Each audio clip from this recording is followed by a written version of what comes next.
Welcome to Rashmi academy. Myself Rashmi. Student, यदि आप हमारे चैनल पर नए हैं तो हमारी वीडियो को लाइक कीजिए, सब्सक्राइब कीजिए और बेल आइकन को प्रेस कर दीजिए ताकि हमारी वीडियो की आने वाली नोटिफिकेशन सबसे पहले आपको मिले। अपनी क्लास स्टार्ट करते हैं और मैं क्लास 7th को पढ़ाने जा रही हूँ हिंदी। हमारा टॉपिक है आज का विशेषण। तो बच्चों, विशेषण क्या होता है? मैंने आपको बताया था लास्ट वीडियो में कि संख्या के बारे में बताया था, आपको सर्वनाम के बारे में बताया था। अब नेक्स्ट हमारा ये चैप्टर है स्टार्ट विशेषण। तो संज्ञा और सर्वनाम की जो विशेषता बताते हैं उसे हम कहते हैं विशेषण।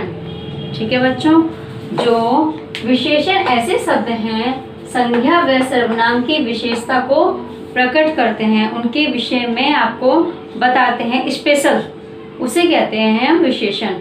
और विशेषण में एक और आता है हमारा विशेष्य। तो विशेष्य वह होता है जो संज्ञा और सर्वनाम शब्दों की विशेषता बताते हैं, उसे हम कहते हैं विशेष्य। ठीक है बच्चों, विशेषण जो संज्ञा और सर्वनाम की शब्दों की विशेषता बताते हैं उसे हम कहते हैं विशेष्य। जैसे मैंने एग्जाम्पल देकर मैं आपको समझा रही हूँ। देखिए बच्चों, ये है हमारी विशेष्य यानी कि स्पेशल चीज।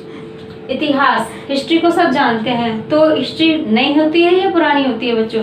जाहिर सी बात है कि हिस्ट्री जो होती है हमेशा पुरानी होती है, इतिहास हमारा हमेशा पुराना लिया जाता है। तो यह है हमारे विशेषण की विशेषता। इसके बाद आती है सभ्यता। सभ्यता हमारी दोनों प्रकार की हो सकती है, नई सभ्यता भी हो सकती है और पुरानी सभ्यता भी हो सकती है।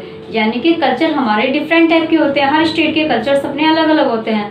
तो वो सभ्यता हमारी नई भी हो सकती है उसमें, और उसमें पुरानी भी हो सकती है। उसके बाद आता है हमारा बार, जैसे हम कहते हैं एक बार, दो बार या कई बार। ठीक है बच्चों, अब आती है हमारा नेक्स्ट एक हमारा ध्वज। ध्वज यानी कि फ्लैग।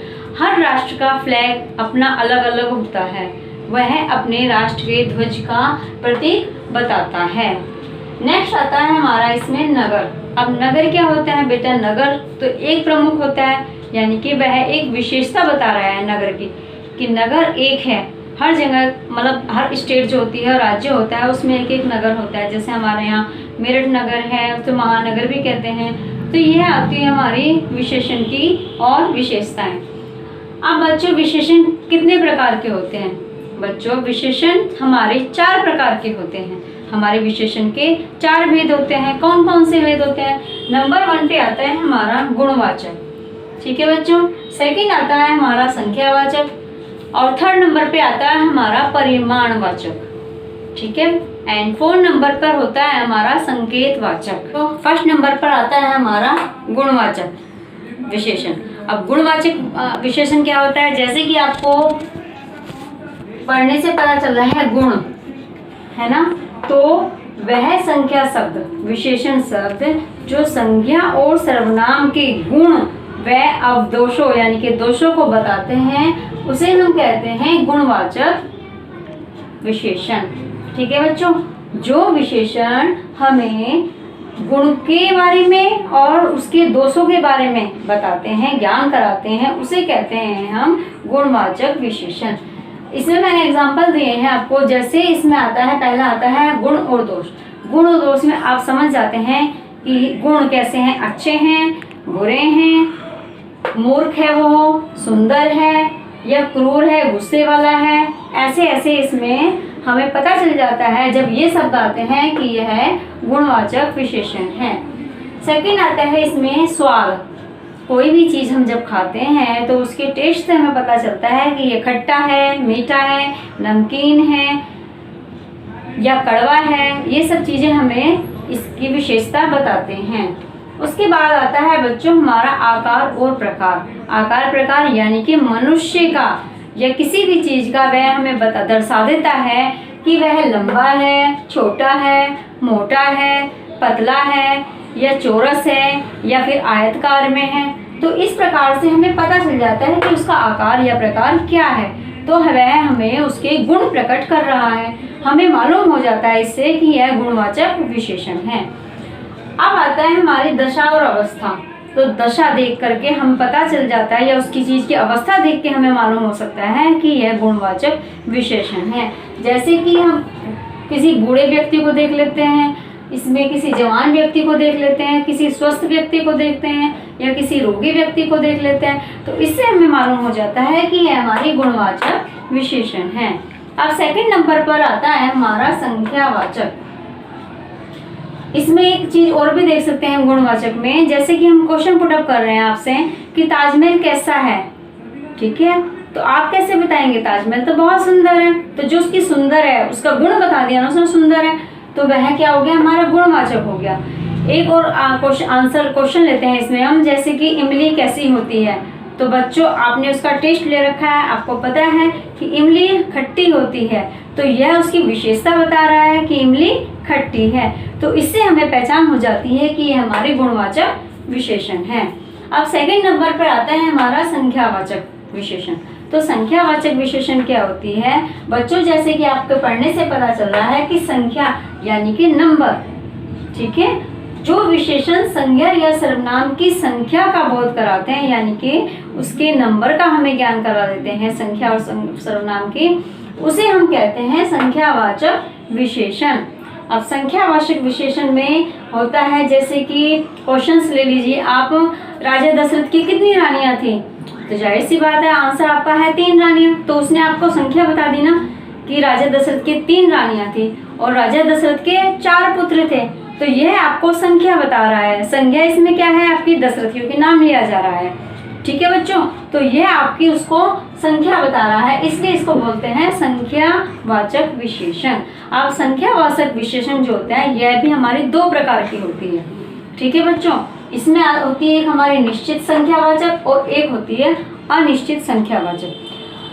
तो निश्चित संख्यावाचक कौन सी होती है बच्चों, वह विशेषण की संज्ञा और सर्वनाम की जो निश्चित काउंटिंग करता है, उसकी निश्चित संख्या बताता है। जैसे मैंने आपको बताया था कि राजा दशरथ के 3 रानियां थी, तो ये एक निश्चित पॉइंट है, ठीक है, और राजा दशरथ के 4 पुत्र थे, यह एक निश्चित है, मतलब यह है एक प्रपोजली है कि इसको कहीं भी मिटा नहीं सकते, गलत नहीं कर सकते साबित इसको, इसीलिए इसकी संख्या जो हो गई निश्चित हो गई, इसीलिए उसको कहते हैं हम कि यह निश्चित संख्यावाचक है।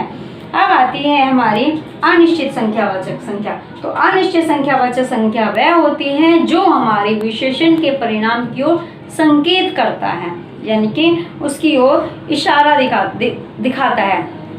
जैसे कि इसमें काउंटिंग नहीं हुई, इसमें काउंटिंग की कुछ वैल्यू दे दी, जैसे आपको कह दिया कुछ लड़के यहाँ बैठे हैं, तो उसमें लड़के हैं कुछ हैं, ये नहीं कि 1 है 2 है 4 है, निश्चित कोई संख्या नहीं है ना, तो उसे हम कह देते हैं अनिश्चित संख्यावाचक। स्टूडेंट अब आता है हमारा थर्ड नंबर आता है हमारा परिमाणवाचक विशेषण। परिमाण का अर्थ होता है मात्रा, ठीक है, जो विशेषण विशेष्य के माप तोल का ज्ञान कराते हैं उसे हम कहते हैं परिमाण, यानी कि उसकी मात्रा का हमें बोध करा रहे हैं। जैसे 5 लीटर पेट्रोल, 1 मीटर कपड़ा ले लिया हमने, ठीक है, या फिर हमने 2 किलो आलू ले लिए, तो बच्चों क्या हुआ, इसमें हमें मात्रा बता दी ना उसने 5 लीटर, ठीक है, तो ये हमें मात्रा बताइए, इसका मतलब इसके परिमाण बता दिया हमें। पेट्रोल 2 लीटर और 2 किलो आलू, तो यह हमें उसने क्या बताया, इसकी मेन मात्रा जो है, यानी कि पूरी डिजिट उसने हमें बता दी कि हमें इतना सामान चाहिए। अब इसमें क्या होता है बच्चों, परिमाणवाचक के भी 2 प्रकार होते हैं, ठीक है, एक होता है निश्चित परिमाणवाचक और दूसरा होता है अनिश्चित परिमाणवाचक। यानी कि एक जैसे हमने बताई है 5 लीटर पेट्रोल, तो जो विशेषण विशेष्य की मेन मात्रा का बोध कराते हैं उसे हम कहते हैं निश्चित परिमाणवाचक, क्योंकि उसने हमें ज्ञान दिया है कि हमें कितना सामान चाहिए, ठीक है। जैसे हमने 5 किलो चीनी ली, तो उसमें एक मात्रा बता दी है 5 किलो चीनी।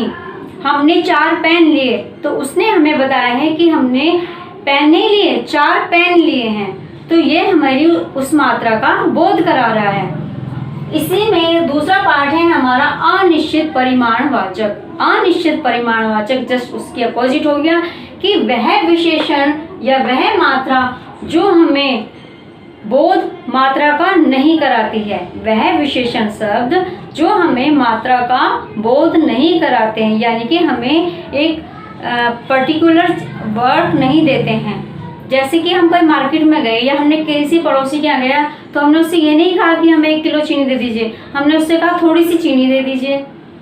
किसी से ले लेते हैं जैसे थोड़ा सा दूध दे दीजिए, तो उसमें थोड़ा दिया है, ठीक है बच्चों, पर्टिकुलर एक मात्रा नहीं दी है आपको। और निश्चित परिमाणवाचक में क्या होता है कि उसमें एक चीज, एक मेन मकसद दिया गया है, एक मेन प्रॉपर्ली आपको डिजिट दी गई है कि हमें इतना सामान चाहिए या इतनी चीज इतनी चाहिए। और अनिश्चित में हमें किसी चीज की मात्रा का विशेषण नहीं होता है, यानी कि उसकी डिजिट मेन नहीं होती है, पर्टिकुलर नहीं होती है, वह अनिश्चित यानी कि थोड़ी सी या ज़्यादा या कुछ, ये वर्ड्स आते हैं हमारे अनिश्चित परिमाणवाचक में। अब नंबर 4 पे आता है बच्चों हमारा संकेतवाचक विशेषण। संकेतवाचक यानी कि इशारा करना, ठीक है, जैसे कि पता चल रहा है पढ़ने से संकेत, ठीक है, जो सर्वनाम विशेषण का काम करते हैं, उसकी ओर इशारा करते हैं, उसकी ओर संकेत देते हैं, उसे हम कहते हैं संकेतवाचक विशेषण। जैसे वह, यह, वे, कौन, इसका, उसका, मतलब कंटिन्यू पर्टिकुलर इंसान के बारे में तो वो हमें बता रहे हैं, लेकिन क्या कर रहे हैं, वो इशारा कर रहे हैं कि यह लड़का आया। उसने लड़का नहीं कहा, उसने कहा यह लड़का आया, या हम इस वर्ड्स को अगर हम बोलते सर्वनाम में यह आया, ठीक है, तो यह आता है हमारा सर्वनाम शब्द, लेकिन विशेषता बता रहा है कि यह लड़का आया। फिर आता है हमारा वे आदमी यहाँ से चले गए। उसने क्वेश्चन ये नहीं किया आपसे कि वे चले गए, वे आदमी यहाँ से चले गए। तुम क्या चीज खा रहे हो, ठीक है बच्चों, तो इसमें पर्टिकुलर क्या हुआ कि उसने किसी दूसरी तरफ हमें इशारा किया, संकेत दिया, तो उसे कहते हैं हम संकेतवाचक विशेषण। तो बच्चों यहाँ हमारा विशेषण का चैप्टर क्लोज हो जाता है, कंप्लीट हो जाता है।